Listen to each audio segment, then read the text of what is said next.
분열왕국 시대와 포로 시대, 이 두 시대만 좀 살펴보도록 하겠습니다. 결국에는 이제 하나님께서 구속의 역사를 펼치시면서 이제 하나님 나라의 그 모형의 완성의 모습을 펼치셨습니다. 그게 이제 지난주 통일왕국 시대였어요. 그래서 이제 하나님이 세우신 인간 왕을 통해서 그 온전한 통치를 받는 모습을 구현한 게 다윗과 솔로몬 시대죠. 물론 부족한 건 있습니다. 완전하진 않지만 그래도 모형으로서 정말 대단한 그런 나라를 펼쳤는데, 네.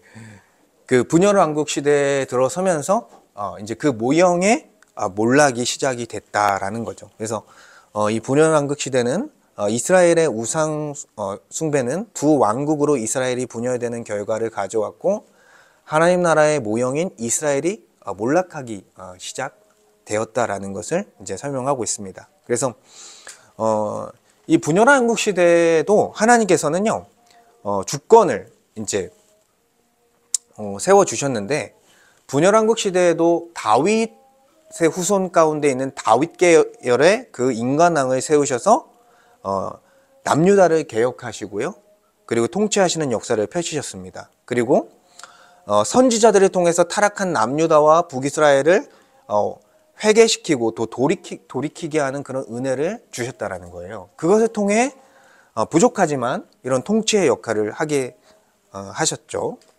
백성은 인간 왕의 그 통치가 그대로 백성들에게 이어집니다. 그러니까 인간 그 왕이 타락하면 백성들도 타락하는 거예요. 그러니까 그런 과정을 겪습니다. 그래서 인간 왕의 한계는 그 백성 전체의 한계로 이어졌다라는 거예요. 그래서 악한 왕들의 그 통치 아래 남유다와 북이스라엘은 전반적으로 타락한 모습을 보였던 거예요. 사실 사사시대보다 더 타락한 모습을 보였습니다. 그래서 이것은요 참된 하나님의 백성으로 살기 위해서 정말 참된 왕이 오셔야 될 것을 고대하게 하는 모습으로서 나아가게 했다라는 거죠.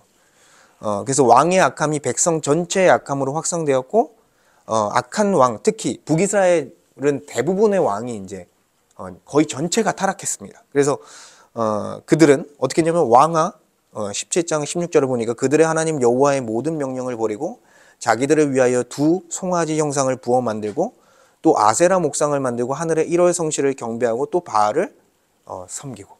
예. 여러분, 두 송아지 형상을 만들고, 지금 출애굽에서 일어났던 그 일이 여기서 또 일어났던 거예요. 그래서 여러 가지 신들을 가져와서 북이스라엘이 이제 우상 숭배하는 일들이 펼쳐졌습니다. 그럼에도 불구하고 하나님께서는 바알에게 무릎 꿇지 아니한 7,000명을 남겨두셨다라고 하면서 여기서 이제 남은 자에 대한 언급을 하기 시작한 거죠. 이 사건이 이제 그 엘리야와 지금 바알과 아세라 선지자들과의 그 대결 속에서 하나님께서 또 이런 위로의 말씀을 주셨죠. 그리고 이 분열왕국 시대에는요 하나님께서 주신 창조 명령과 제상 명령의 사명을 잘 감당하지 못했다라는 거예요.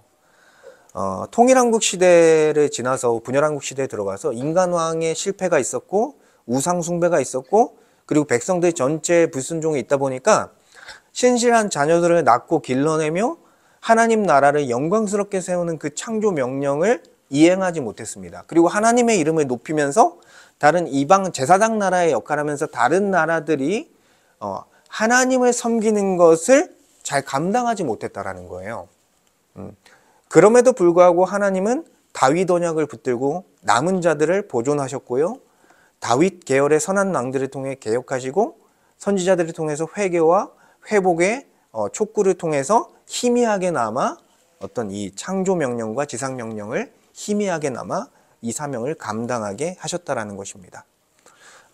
그래서 그래도 분열왕국 시대의 이 삼중직의 그 모습이 있다라는 거예요. 왕적 직분은 다윗 왕조가 보호됨을 통해서 다윗 계열의 왕들이 그래도 왕의 직분의 역할을 했다라는 것입니다. 그 중에 남유다의 왕 중에 아사, 여호사밧, 히스기야, 요시야 같은 선한 왕, 그렇죠? 이런 선한 왕을 통해서 나라 전체의 개혁이 일어나고 율법이 회복되고 성전이 정말 세워지며, 그리고 이제 산당이 제거되는 그런 일들이 펼쳐지면서 하나님의 통치를 이러한 선한 왕들을 통해서 이루시는 역사를 보이셨다라는 것입니다. 그리고 제사장의 직분도 남유다의, 지금 북이스라엘은 아니에요. 남유다에 남아있는 제사장 직분과 제도를 통해서 제사 제도를 통해서 그래도 죄를 사함받고 정결 예식을 통해서 하나님께 나아갈 수 있는 그런 역할을 하게 했다라는 것입니다. 그리고 선지자의 그 직분은 남유다와 북이스라엘의 이 분열왕국 시대에 가장 많이 나타납니다. 선지자들이. 제가 이따가 이제 살펴볼 텐데 많은 이제 선지자들이 나오고 각각의 그 시대별로 역할을 하는 거예요. 어떤 선지자들은 남유다에, 어떤 선지자들은 북이스라엘에 경고를 하고 회개를 촉구하면서 다시 이스라엘 백성들이 율법에 순종할 수 있도록 인도하는 역할을 했다라는 것입니다. 그래서 결국 이 삼중직은 그리스도의 예표죠. 메시아의 신, 왕 되시고 제사장 되시고 선지자 되신 예수 그리스도를 예표하는 것이라 생각할 수 있고, 영토는요, 이스라엘의 범죄로 말미암아 남과 북으로 분단됐습니다. 그리고 끝내 어떻게 됐습니까? 멸망하게 됐다라는 거예요. 우상숭배라는 것이 결국 하나님 외에 다른 신들을 섬긴다라는 것이 징계로 돌아와서 분열되어지고, 북이스라엘은 아수르에게 멸망하고 남유다는 바벨론에게 멸망하여 그 성전과 땅 전체가 황폐해지는 그런 안타까운 모습으로서 펼쳐졌다라는 것입니다. 어쨌든 이 분열왕국 시대 전체가 주권 백성 영토의 모습을 살폈을 때도 굉장히 안타까운 역사다라고 볼 수 있는데, 이 남유다와 북이스라엘의 분열과 타락의 역사를 볼 때요, 가장 직접적인 분열의 원인은요, 솔로몬의 우상숭배였어요. 솔로몬이 다른 이방 여인들을 아내로 받아들이면서 시작된 거예요. 너무나 많은 그 여인들을 자기 아내로 삼으면서 그 말년에 이제 그가 늙었을 때 다른 신들을 따라 우상을 숭배하는 일이 결국에는 나라가 쪼개지는 결과로 되어졌다라는 것입니다. 그래서 이제 10지파는 그의 신하에게 주고 한 지파만 이제 자기 그 다윗을 생각해서 이제 그 솔로몬의 아들에게 주어지게 되고, 이제 베냐민 지파는 거기서 이제 선택을 한 거죠. 유다 지파로 이렇게 이제 합류하게 되는 모습을 보였습니다. 그리고 이제 솔로몬의 그 이제 밑에 이어지는 그 아들인 르호보암은요, 백성들의 요청을 무시했어요. 그러니까 솔로몬의 그 최절정기에서는 종으로 삼지 않았습니다. 이스라엘 백성들은. 근데 이제 말년에 갈수록 이제 그들을 종으로 삼고 이제 많은 일들을 시키는데, 노인들의 자문에 따르면은 좀 이러한 짐을 좀 약하게 좀 조금만 주십시오라고 요청했는데, 그들의 말을 따르지 않고 젊은이들의 말을 따르면서, 어린 사람들의 자문을 따르면서 더 큰 짐을 백성들에게 지우게 하면서 분열을 부추기게 됐습니다. 이 사람.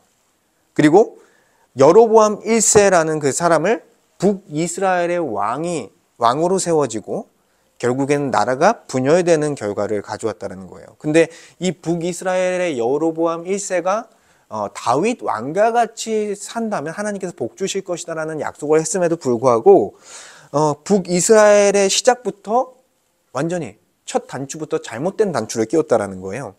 그래서 이는 이제 갈라졌기 때문에 정치적인 안정을 갖고 오기 위해서 종교의 중심지가 예루살렘이지 않습니까?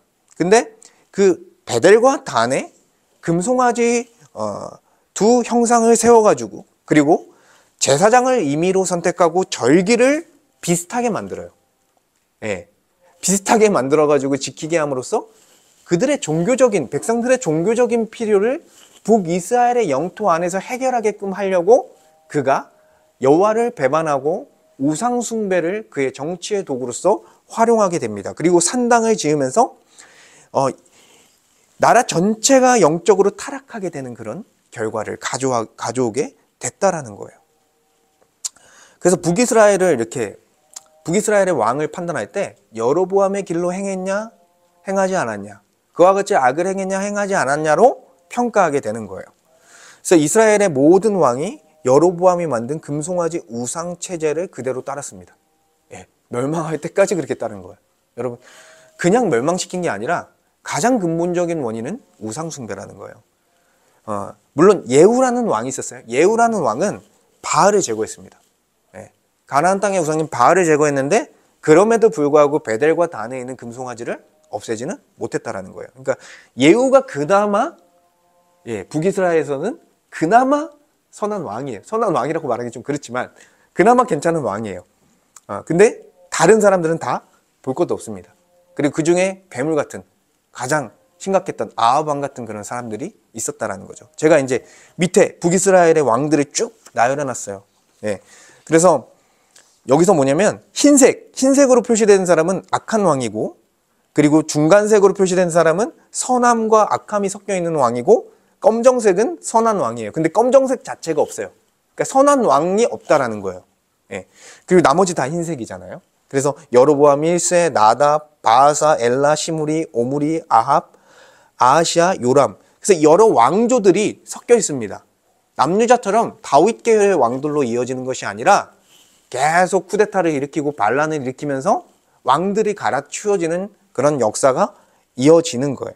그리고 중간에 이제 예후가 그나마 바알 선지자들 아합 가문을 제거하고, 악한 아합 가문을 제거하고 바알 선지자들을 제거함으로써 그나마 개혁적인 모습을 보였습니다. 그러나 나머지 다 왕들은 그렇지 아니했습니다. 결국에는 이제 호세아 때 북이스라엘이 이제 멸망하는 지경에 이르게 된 것이죠. 그리고 남유다는요, 선한 왕들이 있었지만 대부분의 왕들이 북이스라엘을 따라갔다는 거예요. 북이스라엘과 같은 그런 통치를 했다는 것입니다. 그래서 남유다에도 4명의 선한 왕이 있습니다. 아사와 여호사밧, 히스기야, 요시야, 이러한 그래도 출중한 왕이 있었습니다. 그리고 이제 몇몇 왕들은 부분적으로 그래도 선한 왕으로서, 악한 부분도 있었지만 그래도 선한 부분이 있었습니다. 요아스, 아마샤, 아사랴, 요담, 요 4왕이 그러한 왕이에요. 근데 대부분의 왕들은 북이스라엘의 악을 따라 우상 숭배하고, 그리고 산당을 제거하지 않고 타락의 길로 갔다라는 것입니다. 그 중에 가장 이 남유다의 멸망의 원인이 된 왕이 므낫세라는 왕이에요. 히스기야 왕의 아들이죠. 이 왕하 21장 말씀을 보니까 므낫세가 여호와 보시기에 악을 행하여 여호와께서 이스라엘 자손 앞에서 쫓아내신 이방 사람의 가증한 일을 따라서 그의 아버지 히스기야가 헐어버린 산당들을 다시 세우며 이스라엘의 왕 아합의 행위를 따라 바알을 위하여 제단을 쌓으며 아세라 목상을 만들며 하늘의 일월 성질을 경배하며 섬기며. 아버지가 다 산당까지 다 제거해놨는데 그 아들이 그 전보다 더 크게 악을 행하면서 결국 이 므낫세의 악행으로 인해서 남유다에 대한 멸망을 하나님께서 선고하게 되는 것입니다. 그래서 어쨌든 밑에도 이제 그렇게 구분할 수 있어요. 검정색은 선한 왕, 흰색은 악한 왕, 그리고 중간색은 선함과 악함이 이제 섞여 있는 왕인데, 르호보암, 그리고 아비암, 그리고 아사 왕과 여호사밧 왕이 선한 왕이었죠. 이제 신앙을 개혁하고 어쨌든 교육을 개혁하고 이러한 이래도 실수가 있어요. 그럼에도 불구하고. 그런데 전반적으로 선하다는 거예요. 그리고 여호람, 아하시아, 아달랴는 여왕이고요. 그리고 요아스, 아마샤, 아사랴, 요담 같은 경우에는 그래도 선한 부분이 있었고, 그리고 아하스, 히스기야 같은 경우에는 아주 선한 왕이고, 이 사람이 가장 잘했던 게 뭐냐면 산당을 제거한 거예요. 그러니까 산당을 제거하지 못해가지고 계속 남유다가 우상숭배에 빠졌던 거예요.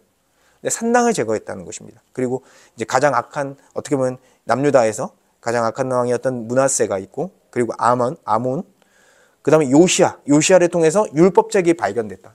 그러니까 얼마나 안타까운 상황이에요. 율법책이 없었던 거예요. 율법책을 발견했다라고 하니까 이제 그것을 통해서 개혁을 일으키는 겁니다. 그 전에는 정말 암흑과 같은 어두운 세상이었겠죠. 그리고 그 이후에 여호아스, 여호아김, 여호아긴, 시드기야로 이어지면서 완전히 몰락해버리는 지금 이제 모습을 펼친 것입니다. 그래서 시드기야 때 결국 바벨론에게 멸망을 당하는 안타까운 일을 당한 것이죠. 근데 이 가운데에서 하나님은 선지자들을 통해서 회개를 촉구했다라는 거예요.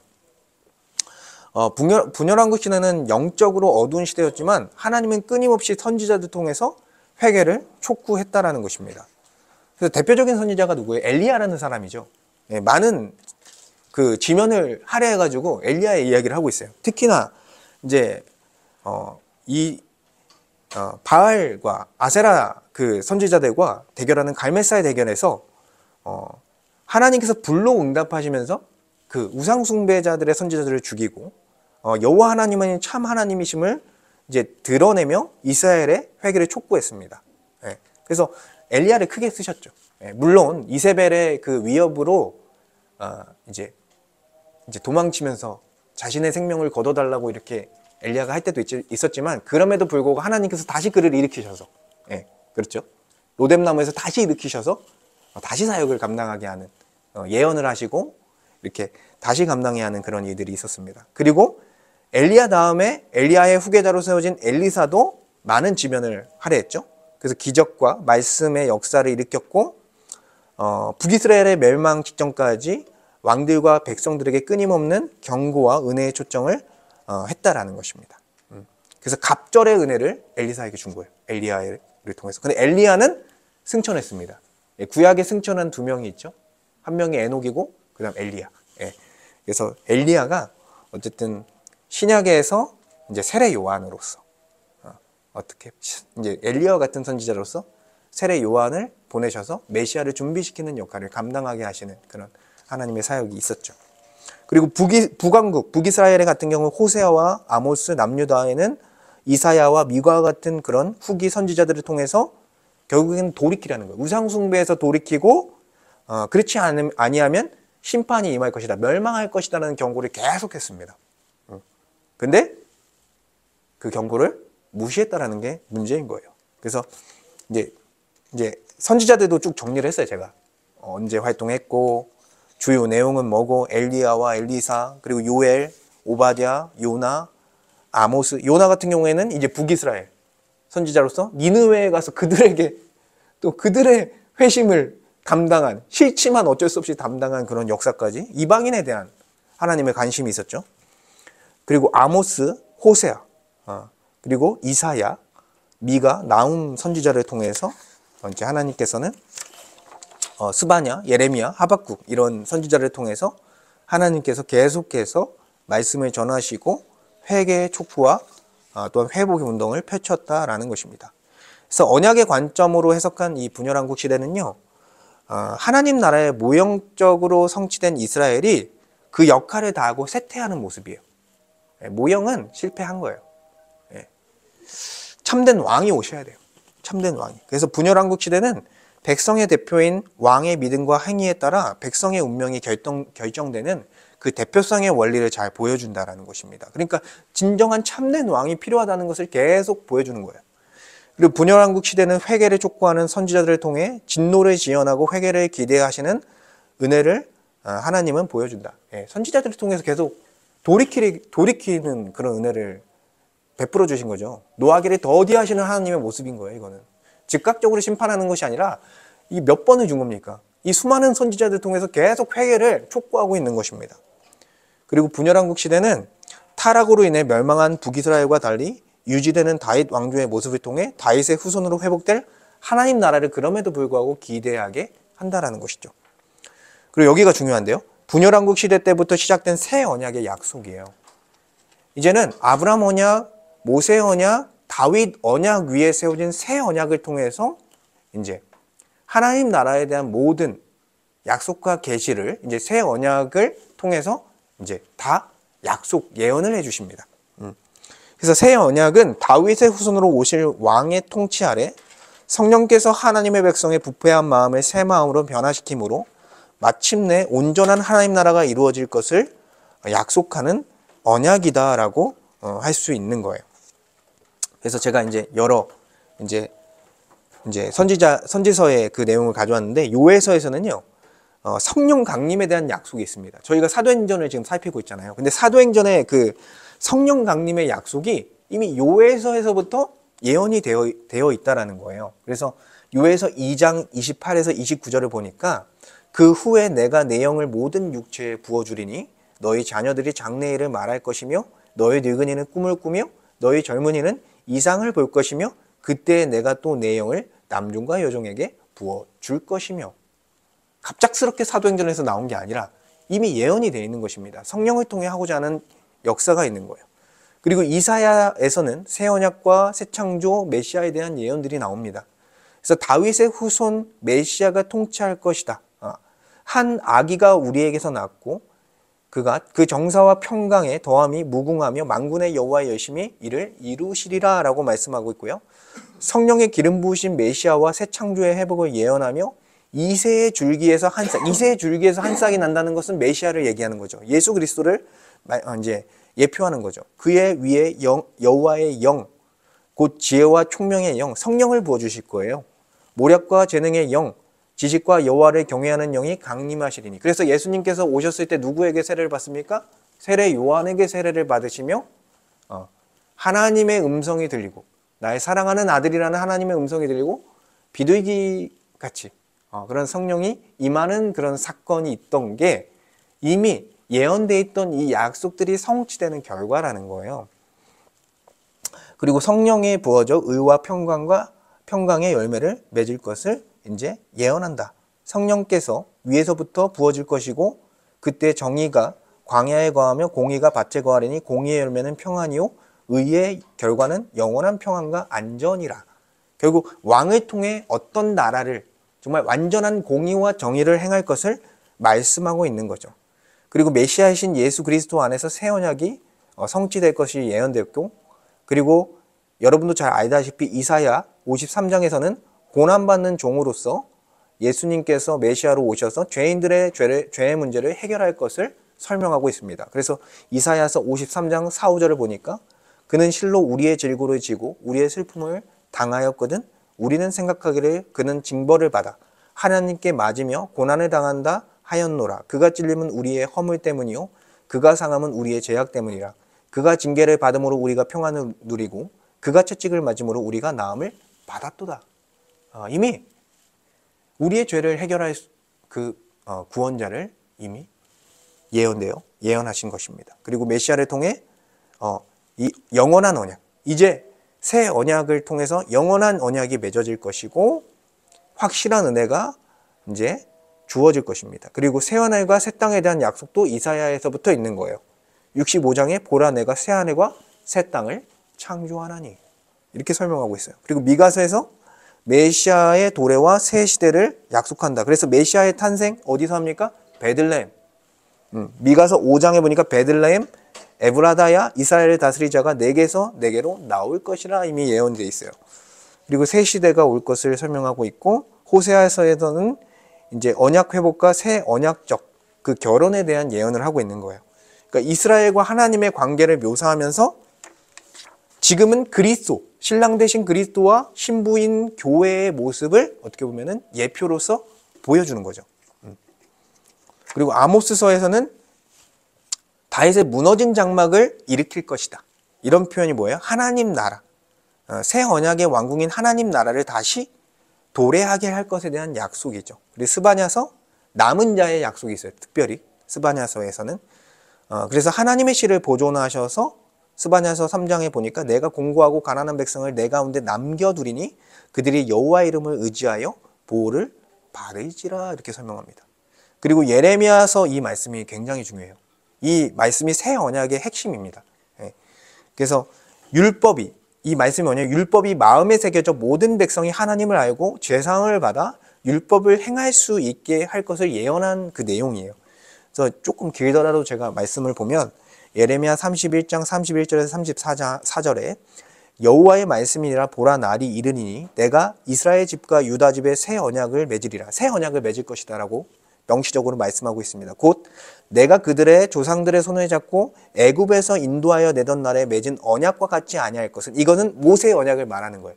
근데 모세의 언약을 주셨을 때 이 모세의 언약을 깨트릴 수밖에 없던 이유가 뭐예요?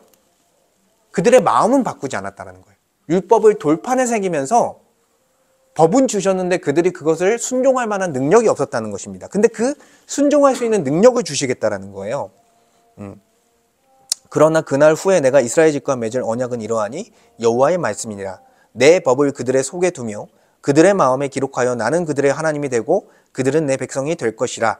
그들이 다시는 각기 이웃과 형제를 가르쳐 이르기를 너는 여호와를 알라 하지 아니하리니 이는 작은 자로부터 큰 자까지 다 나를 알기 때문이라. 큰 자까지 다 알게 된다는 거예요. 이게 성령을 통해 이루어지는 역사인데, 내가 그들의 악행을 사하고 다시는 그 죄를 기억하지 아니하리라 여호와의 말씀이니라. 네. 악행을 사할 것입니다. 그리고 이제 한 길로, 한 마음과 한 길로서 이제 그 새 언약 백성, 새 언약의 공동체가 세워질 것을 말씀하고 있고, 하박국에서는 새 언약의 의, 믿음으로 의롭게 되는 원리에 대해서 예언을 하고 있는 거예요. 예. 의는 그의 믿음으로 말미암아 살리라. 이 로마서에서 이 말씀을 주석하고 있는 거죠. 로마서 2장에서. 자, 어쨌든 이제 분열왕국 시대가 끝났습니다. 분열왕국 시대에서 결국에는 영원한 그 왕이 없어서 망하게 되는 결과를 가져왔고, 영원한 왕에 대한 고대함이 드러났어요. 예. 그리고 새 언약에 대한 약속들을 통해서 실제로 그 다윗의 후손인 그 메시아가, 그 영원한 왕이 어떻게 백성들을 통치할지를 알려주셨습니다. 핵심은 성령을 통해서 하나님의 율법을 지킬 수 있게 한다는 거죠. 그래서 포로 시대가 시작돼요. 이제는 멸망하게 되고 포로 시대가 시작되는데, 이스라엘은 우상 숭배로 인해 약속의 땅으로 쫓겨남으로 하나님 나라의 모형인 이스라엘이 몰락하게 된다라는 것입니다. 그래서 하나님은요, 타락한 북이스라엘의 멸망으로 남유다를 이제 경고했습니다. 북이스라엘은 아수르라는 나라를 통해서 주전 722년에 멸망을 당하게 됩니다. 그리고 민족 혼합 정책으로서 이주하게 되죠. 네. 그래서 어떤 사람들이 나와요? 그 이후에 사마리아 사람들이 여기서 나오는 거예요. 네. 이제 그래서 사마리아 사람들을 유대인들이 이제 개처럼 여기는 게 뭐예요? 섞였으니까, 이방인들과. 그러니까 어쩔 수 없이 섞인 거예요, 이 사람들도. 네. 그리고 아수르에 의한 북이스라엘의 멸망은 타락한 남유다에게 이제 경종을 울렸다.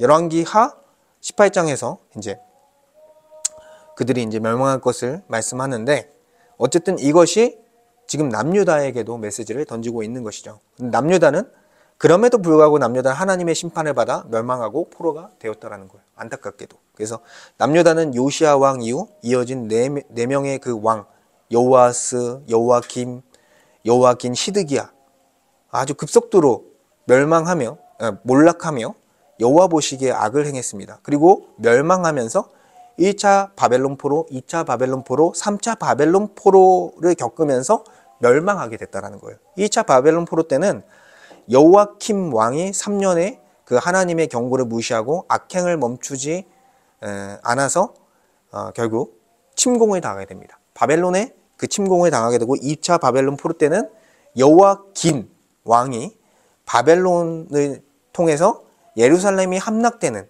그리고 하나님이 이제 더 이상 이스라엘 가운데 임재하지 않고 하나님이 떠나셨다는 것을 보여주었다는 것이죠. 그리고 3차 바벨론 포로 때 시드기야 왕이 이제 왕과 남유다가 완전히 멸망하면서 주전 586년에 남유다가 멸망하는 그런 안타까운 역사가 일어난 것입니다. 결국에는 뭐예요? 우상 숭배한 것을 회개하지 않았기 때문에 이런 일이 벌어졌어요. 그러자 이 언약의 후손들 아닙니까? 이스라엘 백성들에게. 근데 그들에게 신학적인 혼란이 온 거예요.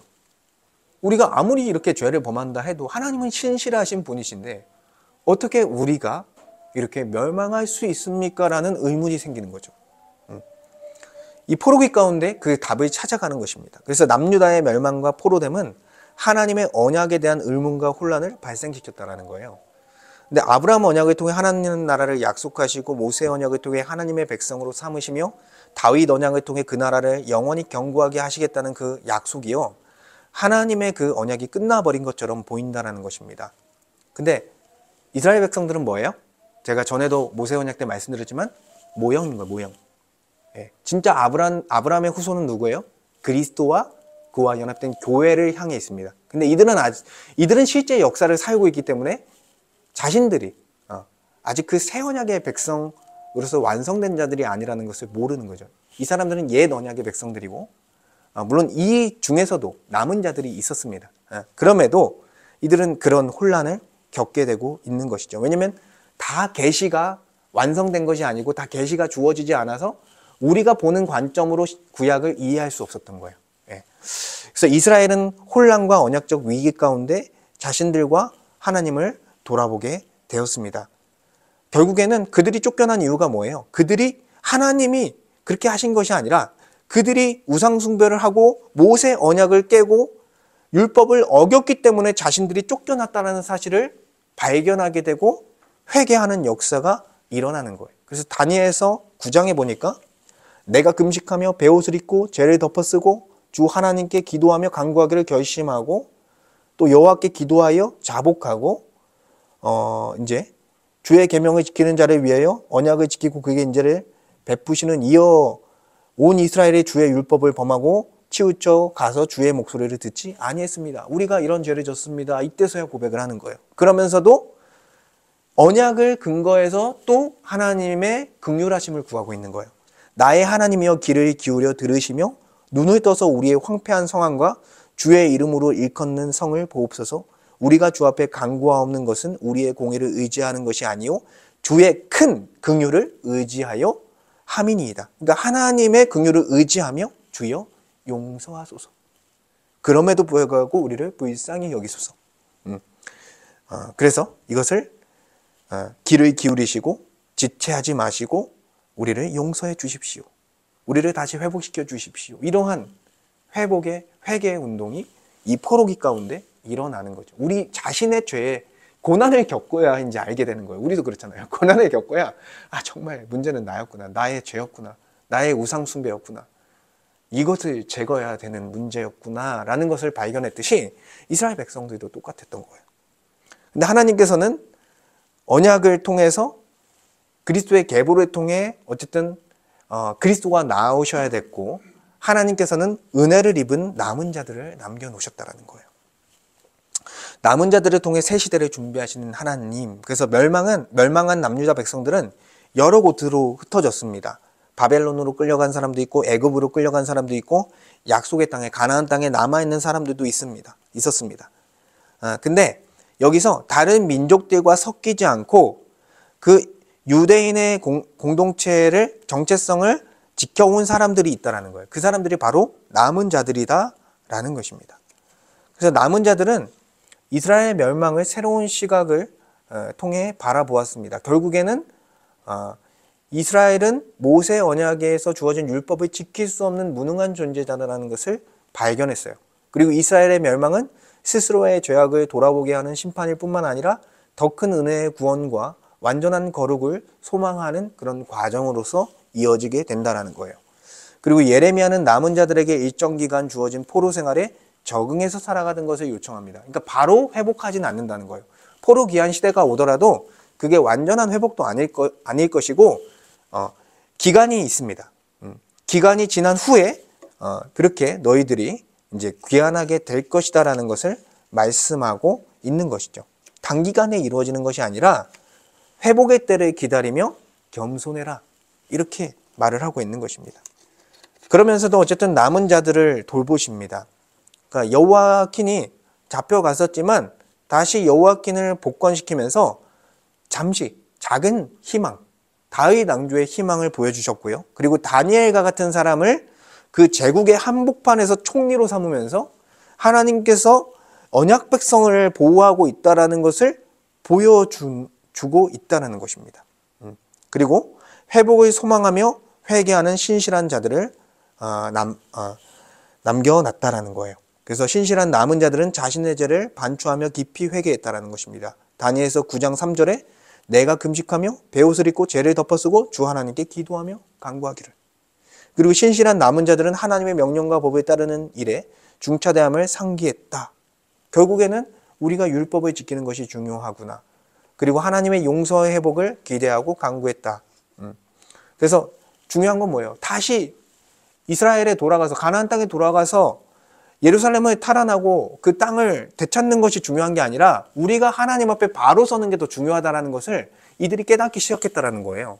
지금 우리가 여기에 잡혀 있어서 지금 빨리 이스라엘 나라로 가나안 땅으로 돌아가야 되는 것이 아니라 우리가 준비되지 않으면 사실 그것들이 다 소용이 없다라는 것이죠. 그래서 하나님은 이 새 언약을 앞에 분열왕국 시대에 주었던 새 언약을 더 발전시키면서 포로 기한과 새로운 나라에 대한 소망을 주었다라는 것입니다. 포로기아는 그렇죠. 새 언약을 맛보는 차원에서 하나님이 역사를 이끌어간 거예요. 굉장히 초라합니다. 그렇죠. 엄청난 인구가 있었지만, 그죠? 돌아갈 때 4만 명이었나요? 아주 작은 인구만 돌아가게 했고, 예, 어떤 이제 스룹바벨과 그리고 에스라와 느헤미야 이제 3차 그 기한을 통해서 하나님이 사역하게 하시지만 굉장히 초라했습니다.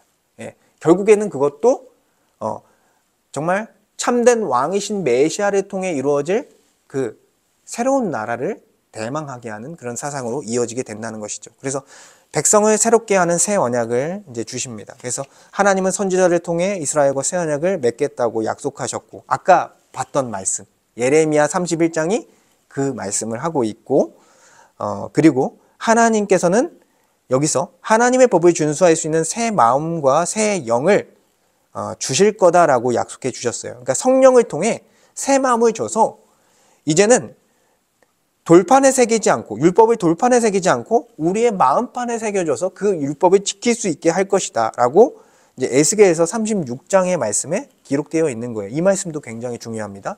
그래서 또 새 영을 너희 속에 두고 새 마음을 너희에게 주되 너희 육신에게 굳은 마음을 제거하고 부드러운 마음을 줄 것이며 또 내 영을 내 속에 두어 너희로 내 율례를 행하게 하리니 너희가 내 규례를 지켜 행할지라. 내가 너희 조상들에게 준 땅에서 너희가 거주하면서 내 백성이 되고 나는 너희 하나님이 되리라. 여기서 너희가 내 규례를 지켜 행할지라.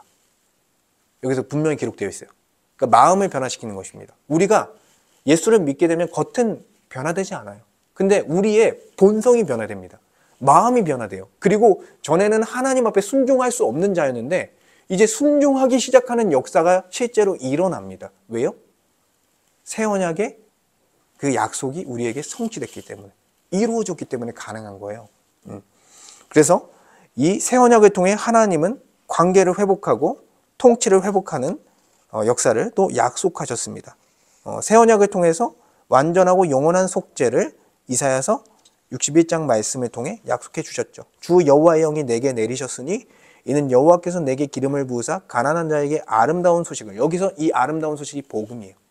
네, 처음 언급되나요? 제가 알기로는 그런데, 그렇죠? 네, 복음이라는 어떤 이 표현이 그 전하게 하려 하심이라. 나를 보내사 마음이 상한 자를 고치며 포로된 자에게 자유를, 갇힌 자에게 노임을 선포하며 여호와의 은혜의 해와 우리 하나님의 보복의 날을 선포하여 모든 슬픈 자를 위로하되 무릇 시온에서 슬퍼하는 자에게 화관을 주어 그 죄를 대신하며 기쁨의 기름으로 그 슬픔을 대신하며 찬송의 옷으로 그 근심을 대신하시고 그들의 의의 나무 곧 여호와께서 심으신 그 영광을 나타낼 자를 일컬음을 받게 하려 하심이라. 그러니까 결국 하나님의 영광을 나타낼 자로서 우리를 만들어 주실 거다. 어떻게? 새 영, 하나님의 영을 부어주셔서 우리의 마음을, 부패한 마음을 새 마음으로 바꿔주셔서 그 하나님의 법을 지킬 수 있는 존재로서 우리를 정말 변화시켜 준다는 거예요. 옛사람이 죽고 새 사람으로서 그리스도 안에서 변화되어 우리가 율법을 준수할 수 있는 그러한 백성으로 변화된다는 것입니다. 그리고 교회 시대 때 그것들이 성취됐고 언제 완성됩니까? 그렇죠. 완성시대 때 완성이 되는 거예요. 우리는 그때는 죄를 지을 수 없어요. 그냥 순종할 수 있는 그런 존재로서 살아가게 되는 거죠. 그리고 모든 것을 영원히 회복시키는 새 언약. 그래서 하나님은 나뉜 백성이 하나가 될 것을 약속했습니다. 유다와 이스라엘이 이 두 막대기가 하나가 될 것이다 라는 에스겔의 말씀이 있었어요. 이것은요, 언약적으로 해석하면 범죄, 죄로 말미암아 서로 나뉘어진 온 인류가 새 이스라엘로 다시 회복될 것을 약속하고 있는 것입니다. 그래서 스가랴 말씀에서는 그 말씀을 하는 거예요. 이렇게 중간쯤 보면 그날에는 말이 다른 이방 백성 10명이 유다 사람 하나의 옷자락을 잡을 것이라 곧 잡고 말하기를 하나님이 너희와 함께 하심을 들었나니 우리가 너희와 함께 가려 하노라 하리라. 이방인들의 언급이 있고 이제는 유대인뿐만 아니라 이방인도 하나님의 백성이 될 것이 이미 약속이 되어 있습니다. 예. 먼저 하나님께서는 유대인을 주권적으로 선택해서 이 계시들을 주셨을 뿐이지 유대인만을 선택한 게 아니다라는 거예요. 예. 그래서 하나님은 귀환한 이스라엘을 영원히 다스릴 왕을 세우겠다고 약속했습니다. 이러한 약속들이 있었고, 그리고 하나님께서 약속의 땅에서 이루어질 이스라엘의 영원한 거주지를 약속했습니다. 어쨌든 이렇게 약속을 했고 화평의 언약을 맺었고요. 그리고 하나님께서 세우시는 새 언약은 자신의 백성을 떠나지 아니하고 영원히 함께할 영원한 언약이다. 그래서 구속 언약에 다 안에 포함되어 있다고 했죠. 아브라함 언약, 모세 언약, 다윗 언약, 새 언약을 통해서 이제 종지부를 찍는 거예요. 약속되어졌고 이제 예수 시대와 교회 시대 때 성취되는 역사, 완성 시대 때 새 언약이 완성되는 역사로서 이어지게 되는 것입니다. 그래서 이 새 언약의 구도를 보면요, 하나님은 주권을 누구를 통해 임하게 하실 거예요? 다윗의 후손인 메시아를 통해서. 그래서 이제 이후에 설명하겠지만 하늘 보좌에 앉으신 예수 그리스도에서 왕이 되셔서 지금 만물과 교회를 통치하시는 거예요. 그리고 중보자는 누구예요? 고난받는 종이신 메시아이신 거죠. 고난받는 종이신 메시아가 중보자가 되어져서 우리의 모든 언약적인 저주와 의무를 해결하는 그런 은혜를 베풀어 주셨습니다. 그리고 백성은 누구예요? 일단은 여기 새 언약의 예언의 부분에서는 남은 자들이에요. 새 언약으로 성취될 그 하나님의 백성들을 설명하는 것이고 결국에는 누구를 얘기하는 거예요? 예수 그리스도 안에 들어간 교회를 사실은 지금 향하여 있다라는 것입니다. 그리고 영토는 아까 이사야 말씀에 나온 것처럼 새하늘과 새 땅이 결국은 약속되어지는 그런 모습. 이게 이제 완성될 그 하나님 나라의 모습까지도 우리가 보게 되는 것이죠. 그래서 마지막 언약적 관점으로 보는 포로 시대. 포로 시대는 끝까지 하나님께 불순종한 이스라엘 백성을 향해 모세 언약에 근거하여 이루어지는 심판을 보여줍니다. 그리고 포로 시대는 하나님이 남겨놓으신 자들에 대하여 보여주고 아브라함의 언약과 다윗 언약에 따라 하나님 나라의 계획을 포기하지 아니하시고 남은 자를 지키시는 하나님의 신실하심을 알려줍니다. 그래서 마태복음 1장에 아브라함의 자손 다윗의 후손의 계복을 통해 예수 그리스도가 나셨다라는 걸 설명하는 거죠. 그리고 포로 시대에 복권된 다윗 왕의 여호와긴을 통해서 다윗 언약이 폐지되지 않고 참된 영원한 왕을 세우실 것에 대한 소망을 주셨습니다. 그리고 포로 시대는 소망이 없는 이스라엘과 새 언약을 맺으사 완전히 새롭게 하시고 다시 언약의 관계를 회복하실 하나님을 대망하게 하는 그런 시기로 들어가게 했다라는 것입니다. 그래서 오늘 이제 분열왕국 시대와 포로 시대를 살폈는데요. 결국에는 분열왕국 시대를 통해서 우리에게 완전하고도 영원한 왕이신 메시아를 보내줄 것에 대한 소망을 갖게 하는 거예요. 그 실망 속에, 그 좌절 속에 참된 메시아에 대한 소망을 갖게 하고요. 그리고 이 포로 시대에 자신들의 죄를 돌아보면서 새 언약을 약속하시잖아요. 결국에는 새 언약이 성취될 것을 소망하게 하면서 우리가 그리스도 안에서 순종할 수 있는 백성으로서 변화될 것에 대한 소망, 결국 왕과 백성이 모두 완전해지는 그런 소망을 갖게 되는 것입니다. 그 결과가 누구입니까? 바로 우리예요.